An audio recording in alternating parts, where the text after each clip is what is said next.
বিসমিল্লাহির রহমানির রহিম। Dear viewers, আসসালামু আলাইকুম।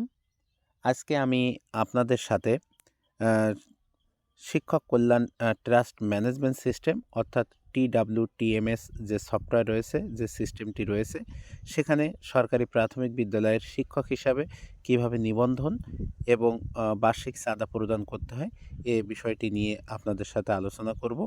তো প্রথমে আমাদেরকে যেকোনো একটি ব্রাউজার বেছে নিতে হবে। আমি Google Chrome ব্রাউজারটি বেছে নিলাম এবং এই ব্রাউজারের যে ওয়েব অ্যাড্রেসের যে বারটি রয়েছে, সেখানে আমি twtms.dp.gov.bd এই ওয়েব অ্যাড্রেসটি লিখার পরে আমি এরকম একটি ইন্টারফেস দেখতে পাবো। তো এখানে যেখানে প্রথমে রয়েছে ইউজার নেম, এই যে ইউজার নেমের যে ঘরটি আমার রয়েছে, এই ইউজার নেমটিতে আমাকে আমার যে আইপিএমএস সিস্টেমের যে ইউজার নেমটি রয়েছে সেটি প্রদান করতে হবে, মোবাইল নাম্বার আর ইমেইল, এবং যে পাসওয়ার্ডের যে ঘরটি রয়েছে, এখানে আমার যে আইপিএমএস সিস্টেমের যে পাসওয়ার্ডটি রয়েছে সেটি দেওয়ার পরে আমাকে লগ ইন বাটনে ক্লিক করতে হবে।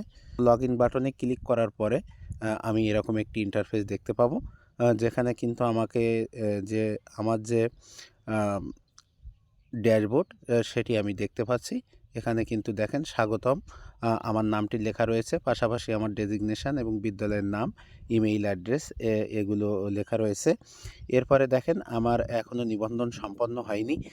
অনুগ্রহ করে নিবন্ধন ফি প্রদান করে প্রক্রিয়া সম্পন্ন করুন, এরকম একটি বার্তা প্রদর্শিত হবে। তো প্রথমে আমাকে নিবন্ধন সম্পন্ন করতে হবে। এজন্য আমি যে নিবন্ধন ফি প্রদান করুন যে বাটনটি রয়েছে সেটিতে ক্লিক করব। তো অনেকেই বলতে পারেন যে অনুদানের আবেদন করুন, এটা এখন ইনঅ্যাক্টিভ রয়েছে, এই বাটনটি আমরা দেখতে পাচ্ছি। অর্থাৎ আমার যতক্ষণ পর্যন্ত না আমার চলতি বছর পর্যন্ত আপডেট চাঁদা প্রদান না করব, ততক্ষণ পর্যন্ত কিন্তু আমাদের জন্য এই অনুদানের আবেদন করুন এটা কিন্তু অ্যাক্টিভ হবে না। তো প্রথমে আমি তাহলে এখন নিবন্ধন ফি প্রদান করুন এই অপশানটিতে ক্লিক করব। তো নিবন্ধন ফি প্রদান করুন যখন আমি ক্লিক করব, এরকম একটি ইন্টারফেস আমি দেখতে পাবো, যেখানে কিন্তু আমার চাঁদার যে পরিমাণটি রয়েছে সেটি কিন্তু আমি দেখতে পাচ্ছি। দেখেন আমার বার্ষিক চাঁদার পরিমাণ এবং নিবন্ধন যে ফি সেটা কিন্তু 200 করেই দেয়া আছে। আমাকে এই 200 করে টাকা এখানে আমাকে প্রদান করতে হবে। তো যখন আমি এই যে জমা দিন যে বাটনটি রয়েছে, এই বাটনে যখন আমি ক্লিক করব, তখন এরকম একটি ইন্টারফেস আমি দেখতে পাবো। তো এখানে আমি সোনালী ব্যাংকের মাধ্যমে দিতে পারবো, আমার যে কার্ড আছে সেই কার্ডের মাধ্যমে আমি দিতে পারবো, মোবাইল ব্যাংকিংয়ের মাধ্যমে দেওয়ার সুযোগ এখানে রয়েছে। এখানে অনেকগুলো অপারেটর রয়েছে, আমার পছন্দ মতো আমি যে কোনো একটি অপারেটর বেছে নিতে পারবো। এরপর ইন্টারনেট ব্যাংকিংয়ের যে অপশনটি রয়েছে সেখান থেকেও আমি কিন্তু যে কোনো অপারেটর বেছে নিতে পারবো। তো আমি যেহেতু মোবাইল ব্যাংকিংয়ের মাধ্যমে টাকাটি প্রদান করতে চাচ্ছি, তো মোবাইল ব্যাংকিংয়ের মধ্যে এখানে কিন্তু নগদ, রকেট, বিকাশ অনেকগুলো অ্যাপ আমি দেখতে পাচ্ছি। আমি আমি যে বিকাশ যে অ্যাপ রয়েছে, আমি এই বিকাশ অ্যাপের মাধ্যমে টাকাটি প্রদান করতে চাচ্ছি। তো এর জন্য কিন্তু আমাকে পূর্ব থেকেই আমার যে বিকাশ যে অ্যাকাউন্টটি রয়েছে সেখানে কিন্তু পর্যাপ্ত পরিমাণ আম টাকা থাকতে হবে। না হলে কিন্তু আমি এখান থেকে বিকাশের মাধ্যমে পেমেন্টটি দিতে পারবো না। তো আমি এখন বিকাশের মাধ্যমে পেমেন্ট দেওয়ার চেষ্টা করব। আমি বিকাশে ট্যাপ করলাম, ট্যাপ করার পরে এরকম একটি ইন্টারফেস চলে আসবে, যেখানে মেইন অ্যামাউন্ট 200 টাকা এবং প্রসেসিং যে ফিস রয়েছে সেখানে কিন্তু 2 টাকা, অর্থাৎ টোটাল অ্যামাউন্ট আমার 202 টাকা আমাকে এভাবে প্রদান করতে হবে। তো এর জন্য আমি যখন যে কনফার্ম যে বাটনটি রয়েছে, এই কনফার্ম যে বাটনটি রয়েছে এই কনফার্ম বাটনে আমি যখন ক্লিক করব, তখন কিন্তু একটু সময় নিয়ে, এটি অবশ্য খুবই অল্প সময়, বিকাশের যে অ্যাপটি রয়েছে এরকম একটি ইন্টারফেস চলে আসবে। অ্যাপের সাথে এখানে লিঙ্ক করা রয়েছে, আমাদের কর্তৃপক্ষ অনলাইন পেমেন্টের সুযোগটি এভাবে করে দিয়েছে। এখানে আমার যে বিকাশ অ্যাকাউন্ট নাম্বার, অর্থাৎ যে আমার যে মোবাইলটিতে আমার বিকাশ ওপেন আছে, সেই মোবাইল নাম্বারটি আমাকে টাইপ করতে হবে। আমি আমার মোবাইল নাম্বারটি টাইপ করলাম।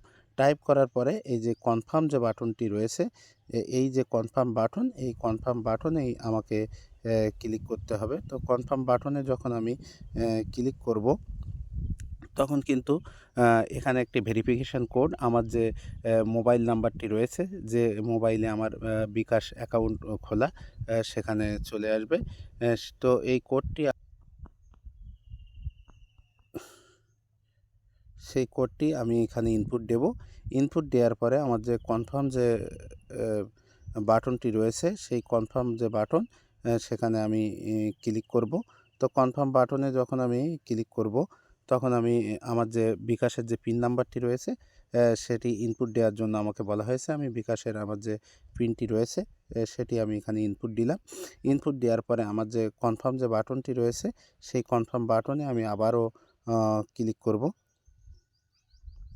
তো কনফার্ম বাটনে ক্লিক করার পরে ভেরিফিকেশান সাকসেসফুল দেখাবে, এবং একটু সময় নিয়ে আমার এই পেমেন্টটি সাকসেসফুল হয়েছে এরকম একটি মেসেজ আমি দেখতে পাবো, অর্থাৎ আমার নিবন্ধনটি এখানে সম্পন্ন হয়েছে। তো এখন দেখেন, আমার নিবন্ধন যখন সম্পন্ন হয়েছে, বলছে যে আপনার বার্ষিক চাঁদা এখনও জমা হয়নি, আপনার যোগদানের তারিখ, আমার যোগদানের তারিখটা এখানে শো করছে। অনলাইন পেমেন্ট সুবিধা 2023 সাল থেকে চালু, বকেয়া 4 বছর, অর্থাৎ 23, 24, 25 এবং 2026, এই 26 সাল পর্যন্ত আমাদের চাঁদা প্রদান করতে হবে। তো এখন আমি নিবন্ধন কিভাবে করতে হয় সেটা দেখানো আমাদের শেষ।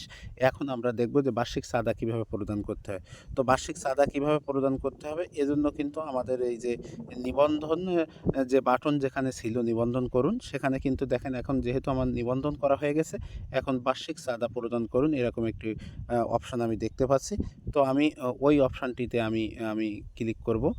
তো যখনই ক্লিক করলাম, এখন দেখেন আমার বছর চলে আসছে যে 2023, এবং টাকার পরিমাণও চলে আসছে।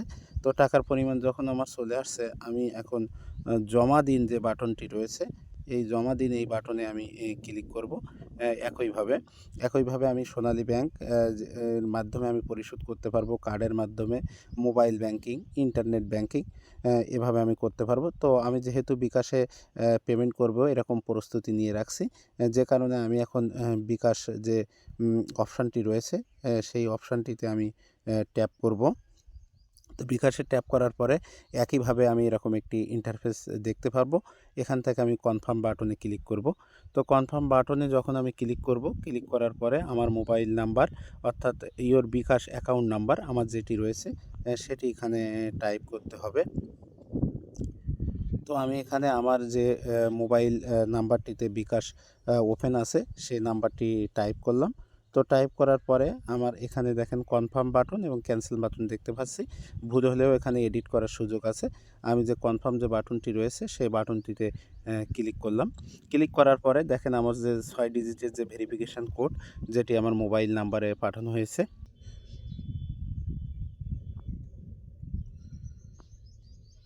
আমার যে ভেরিফিকেশান কোডটি, সেটি আমি এখানে ইনপুট দেব। ইনপুট দেওয়ার পরে আমার এখানে যে পিন নাম্বার, অর্থাৎ আমার যে বিকাশ অ্যাকাউন্টের যে পিন নাম্বার, সেই পিন নাম্বারটি আমাকে এখানে প্রদান করতে হবে। আমি পিন নাম্বারটি প্রদান করলাম। প্রদান করার পরে যে কনফার্ম যে বাটনটি রয়েছে, সেই বাটনে আমি ক্লিক করলাম। ভেরিফিকেশান সাকসেসফুল হয়েছে। এখন আমি দেখতে পাবো আমার যে সাকসেসফুল যে হয়েছে পেমেন্টটি, তার একটি মেসেজ আমি দেখতে পাবো। তো আমার কিন্তু নিবন্ধন ফি আমি প্রদান করার পরে আমি কিন্তু বার্ষিক চাঁদা ১ বছরের জন্য প্রদান করেছি। তো একইভাবে আমি যখন 2024, 2025 এবং 2026 এর প্রদান করতে চাইব, প্রতিবারই আমাকে এই যে বার্ষিক চাঁদা যে প্রদান যে অপশানটি রয়েছে, এটিতে আমাকে ক্লিক করে দেখানো যে প্রসেস, এই অনুযায়ী আমাকে কিন্তু চাঁদাটা প্রদান করতে হবে। তো চাঁদা প্রদান যখন সম্পন্ন হবে, তখন কিন্তু এই যে অনুদানের আবেদন করুন যে বাটনটি রয়েছে, এটি আমাদের জন্য অ্যাক্টিভ হবে। তখন আমরা উচ্চশিক্ষাবৃত্তি বা যে চিকিৎসা সহায়তা, তার জন্য আবেদন করতে পারবো। এখন যদি আমি আমার যে পেমেন্টের বা আমার যে রেজিস্ট্রেশনের যে রসিদ, সেটি যদি আমি গ্রহণ করতে চাই, দেখতে চাই, তাহলে কিন্তু আমাকে এই যে রসিদ যে বাটনটি রয়েছে, সেটি আমি ক্লিক করব। তো ক্লিক করার পরে কিন্তু আমার জন্য এরকম একটি ইন্টারফেস আমি দেখতে পাবো। একটি অংশ কিন্তু আমি নিজে রাখতে পারবো, এবং একটি অংশ কিন্তু আমার যদি কর্তৃপক্ষ আমার কাছে দেখতে চায় ডকুমেন্ট হিসাবে বা অফিসে জমা দিতে বলে, সেটা আমি কিন্তু দিতে পারবো। তো এইভাবেই কিন্তু আমরা যে টিডাব্লিউ যে টিএমএস যে সফটওয়্যারটি রয়েছে, সেখানে কিন্তু আমরা নিবন্ধন ফি প্রদান এবং বার্ষিক চাঁদা প্রদান করতে পারি।